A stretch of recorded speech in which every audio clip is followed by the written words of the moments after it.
Today's topic is how much does past relationships matter before going in for a marriage.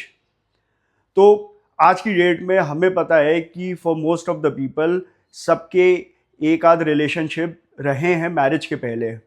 पहले marriages हो जाती थी at the age of 24, 25, 26, but that has shifted to 30, 31, 32 या और भी ज़्यादा as पे।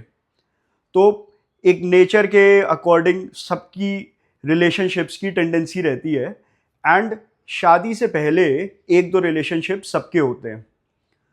तो बहुत से लोग शादी से पहले इस बात को डिस्कस ही नहीं करते कि हमारे जो पास्ट रिलेशनशिप्स हैं उनके बारे में हम एक डिस्क्लोजर दे दें। देखो, डिस्क्लोजर ना देना is a sort of a red flag.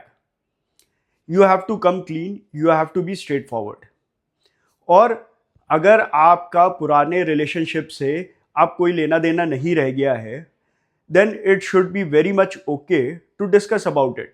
बहुत ज़्यादा डिटेल में जाने की नहीं ज़रूरत है कि क्या हुआ, कब हुआ, कैसे हुआ, बट एक ब्रीफ में कि आपका एक रिलेशनशिप था या दो रिलेशनशिप था, it was serious at the time when it was happening, लेकिन आज की डेट में आपके पास उसकी कोई भी मेंटल बेयरिंग नहीं है।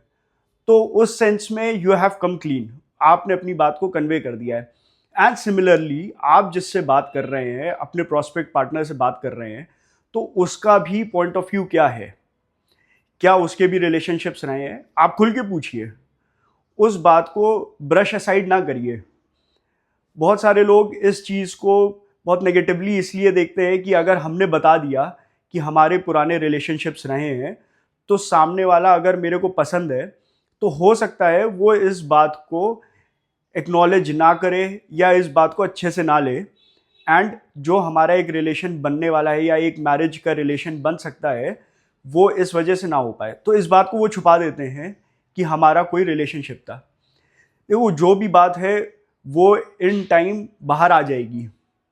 ऐसा कुछ भी नहीं है कि अगर आप मैरिज के बाद कोई बात को छुपा लेते हो तो वो बाहर नहीं आएगी।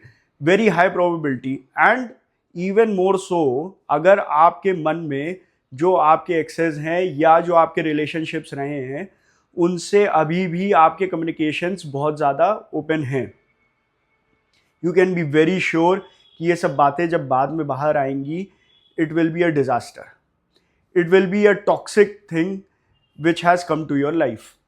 तो इसको पहले ही क्लियर कर लें और एक आप अपने लिए एक स्टैंडर्ड फिक्स कर लें कि आपकी उसमें अपनी पर्सनल प्रेफरेंस क्या है। क्या मेरे को ऐसे लोग ठीक हैं, पसंद हैं, या I can go along with the person who has been in relationship. तो ये क्वेश्चन सबसे पहले आपका अपने लिए है। और कितने रिलेशनशिप्स, देखिए, एक दो तीन रिलेशनशिप, प्रॉब्ली सारे रिलेशनशिप एक सीरियसनेस के लेवल के नहीं होते। कोई एक पार्ट टाइम फ्लिंग हो सकता है किसी का, कोई एक रिलेशनशिप थोड़ा सीरियस हो सकता है। बट अगर आपको सामने से कोई जना कह रहा है कि मेरे बहुत सारे रिलेशनशिप्स रहे हैं, तो it is again some sort of red flag, because this shows that that person has lack of commitment और लैक ऑफ ट्रस्ट इश्यूज हैं उसके अंदर, बिकॉज ऑफ विच वो पार्टनर्स को बार बार चेंज कर रहा है। तो उस चीज़ को भी आपको अपने माइंड में पहले ही सेटल करना है before you are going in for a talk. अब बहुत सारे ऐसे भी लोग होते हैं, आजकल आप बात करिए तो वो कहेंगे कि अगर आपका कभी भी एक भी रिलेशनशिप नहीं रहा है, this means that you are not aware कि रिलेशनशिप में रहना कैसा होता है, and that becomes a red flag for many people कि इसको पता ही नहीं कि एक रिलेशनशिप को कैसे हैंडल करना है, कैसे मैनेज करना है। तो this is also a flip coin to the whole discussion. और अगर आपका पुराने रिलेशनशिप से अभी तक पूरी तरीके से कट ऑफ नहीं हुआ है, इमोशनली कट ऑफ नहीं हुआ है, हो सकता है आप थोड़ा बहुत कभी कम्युनिकेट कर रहे हैं, that is a different thing. But अगर आप पूरी तरह से इमोशनली उसके साथ कट ऑफ नहीं हुए हैं, then you still need time in healing. You still need time to move ahead to a next relationship. So don't jump in कि मेरे को इस पुराने रिलेशनशिप को, मेरे को अपने एक्स को भुलाना है, तो इसके लिए मैं अगले रिलेशनशिप में चला जाऊंगा, तो जिसकी वजह से पुराने वाले को मैं भूल जाऊंगा, या फिर it will be a easier way to leave the past behind.